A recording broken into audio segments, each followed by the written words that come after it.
नमस्कार, stock ideas YouTube च्यानलमा यहाँहरूलाई हार्दिक स्वागत छ। आजको बसाइमा रहेर हामीले लाइफ इन्सुरेन्स कम्पनीहरूलाई हकप्रद सेयर जारी गर्न दिने भएसँगै कुन लाइफ इन्सुरेन्स कम्पनीले कति राइट सेयर जारी गर्न पाउँछ भन्ने सन्दर्भमा जानकारी लिएर आएका छौँ।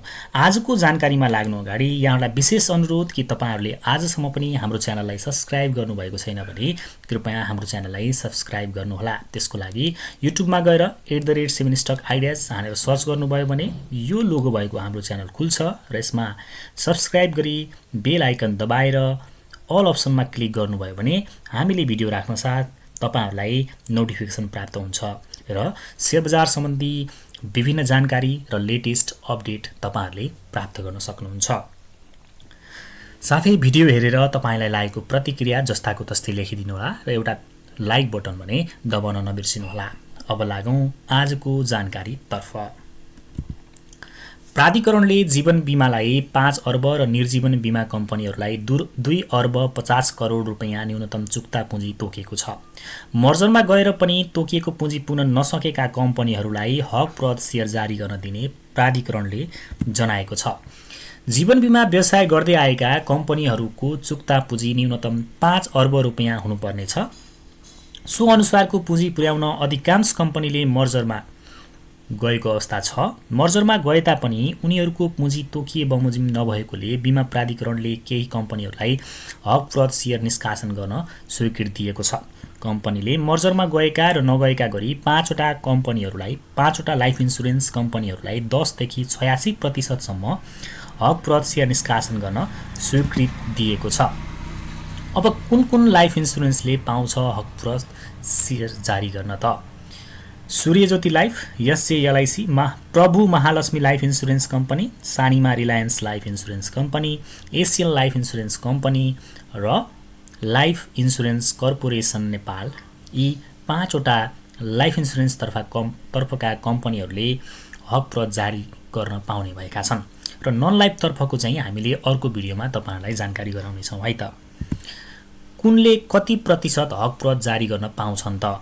यी 5वटा कम्पनीहरूमध्ये सूर्यज्योति लाइफ इन्सुरेन्स कम्पनी SELIC बीमा प्राधिकरणले निर्णयअनुसार सूर्यज्योति लाइफ इन्सुरेन्सले 10% हकप्रद सेयर जारी गर्न पाउने भएको छ।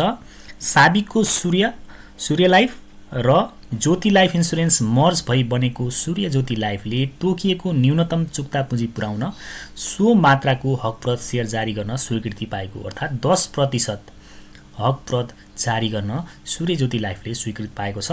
हाल कम्पनीको चुक्ता पुँजी 4 अर्ब 54 करोड 55 लाख रुपैयाँ छ। स्वीकृत भएको 10% हकप्रद जारी पश्चात कम्पनीको चुक्ता पुँजी 5 अर्ब नाग्नेछ, जुन बीमा प्राधिकरणले तोकेको न्यूनतम पुँजी बमोजिम हुन आउँछ है त। र दोस्रो कम्पनी रहेको छ प्रभु महालक्ष्मी लाइफ इन्सुरेन्स कम्पनी। प्रभु महालक्ष्मीले 17% हकप्रद सेयर जारी गर्न प्राधिकरणले स्वीकृति दिएको छ। हालै प्रभु र महालक्ष्मी लाइफ मर्ज भई बनेको प्रभु महालक्ष्मीको चुक्ता पुँजी 4 अर्ब 29 करोड 96 लाख रुपैयाँ भन्दा बढी रहेको देखिन्छ। 17% हकप्रद पछि उक्त पुँजी बढेर 5 अर्ब 2 करोड 63 लाख रुपैयाँ नाग्नेछ। यसको मतलब यसले पनि 17% हकप्रद जारी गरेसँगै आफ्नो आवश्यक चुक्ता पुँजी पूरा गर्नेछ। त्यसैगरी अर्को कम्पनी छ सानीमा Reliance life insurance company limited SRLI। साबिकको सानीमा लाइफ र रिलायन्स लाइफ मर्ज भई बनेको सानीमा रिलायन्स लाइफ इन्सुरेन्सले 20% हकप्रद सेयर निष्कासन गर्न स्वीकृति पाएको छ। हाल कम्पनीको चुक्ता पुँजी 4 अर्ब 18 करोड 40 लाख रुपैयाँ रहेको छ। स्वीकृत 20% हकप्रद जारी पश्चात कम्पनीको चुक्ता पुँजी 5 अर्ब बढी, अर्थात् 5 अर्ब 2 करोड 8 लाख रुपैयाँ पुग्नेछ, जुन प्राधिकरणले तोकेको न्यूनतम पुँजीभन्दा केहीले बढी हो। यसपछि रहेको छ Asian life insurance company ALICL। प्राधिकरणले एसियन लाइफ इन्सुरेन्स कम्पनीलाई 42% हकप्रद सेयर निष्कासन गर्न स्वीकृति दिएको हो। हाल 3 अर्ब 15 करोड 53 लाख रुपैयाँ रहेको कम्पनीको चुक्ता पुँजी 42% हकप्रद पछि 4 अर्ब 48 करोड 5 लाख रुपैयाँ पुग्नेछ, जुन बीमा प्राधिकरणले तोकेको न्यूनतम चुक्ता पुँजीभन्दा कम हो। अब कम भइसकेपछि अपुग पुँजी भने कम्पनीले बोनस सेयर मार्फत पुर्याउने योजना बनाएको छ। लाइफ इन्सुरेन्स कर्पोरेसन नेपाल एलआइसिएन भारतको जोइन्ट भेन्चर कम्पनी एलआइसी नेपालले सबैभन्दा बढी अर्थात् 86% हकप्रत निष्कासन गर्न बिमा प्राधिकरणको स्वीकृति पाएको छ। सो मात्राको हकप्रत सेयर जारी पश्चात कम्पनीको चुक्ता पुँजी 4 अर्ब 93 करोड 49 लाख रुपियाँ पुग्नेछ, जुन तोकिएको न्यूनतम पुँजीभन्दा केहीले कम हो। कमी भएको पुँजी चाहिँ बोनस सेयर मार्फत पूर्ति गर्न सक्ने देखिन्छ।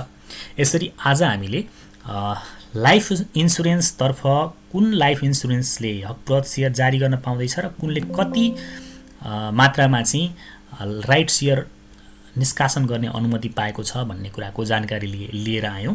यस जानकारीको आधारमा तपाईसँग भएका इन्सुरेन्स कम्पनीहरूलाई तपाईहरुले राइट सेयर खान चाहनुहुन्छ भने होल्ड गर्न सक्नुहुन्छ र बजारमा अहिले घटिरहेको अवस्थामा राइट सेयर दिँदै गरेका कम्पनीहरूलाई तपाईले लिएर अलिक लामो समय राख्न सक्नुभयो भने चाहिँ त्यसबाट एउटा राम्रो क्यापिटल गेन पनि हुने सम्भावना देखिन्छ र बजारमा चाहिँ अलि सेक्युर मतलब सुरक्षित क्षेत्र हामीले खोज्छौँ भने बैंक पछिको सुरक्षित क्षेत्र लगभग हामीले हेर्ने हो भने इन्सुरेन्स सेक्टर नै हो।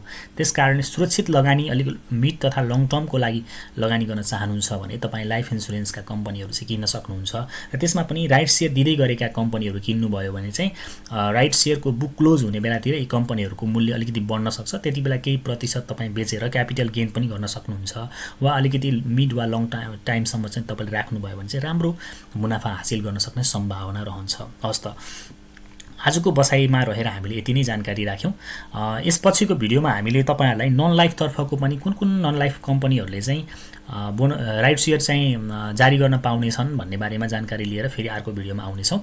र आजसम्म पनि हाम्रो च्यानललाई तपाईहरुले सब्स्क्राइब गर्नुभएको छैन भने कृपया भिडियोलाई सब्स्क्राइब गरिदिनु होला र हाम्रो च्यानललाई सब्स्क्राइब गरी नजिकैको बेल आइकन दबाएर अल अप्सनमा दबाउनु भयो भने हामीले भिडियो राख्नसाथ तपाईहरुलाई नोटिफिकेसन प्राप्त हुन्छ र यहाँ रहेका भिडियोजहरु हेरेर तपाईहरुले आफ्नो प्रतिक्रिया दिन सक्नुहुन्छ र तपाईलाई कुनै विषयमा भिडियो बनाइदिए हुन्थ्यो जस्तो छ भने पनि त्यो कमेन्ट गरिदिनु भयो भने हामीले आफ्नो प्रयास गर्नेछौँ कि तपाईले खोजे अनुसारको भिडियो बनाउने। हस् त आजको लागि यो बसाइबाट बिदा चाहन्छु।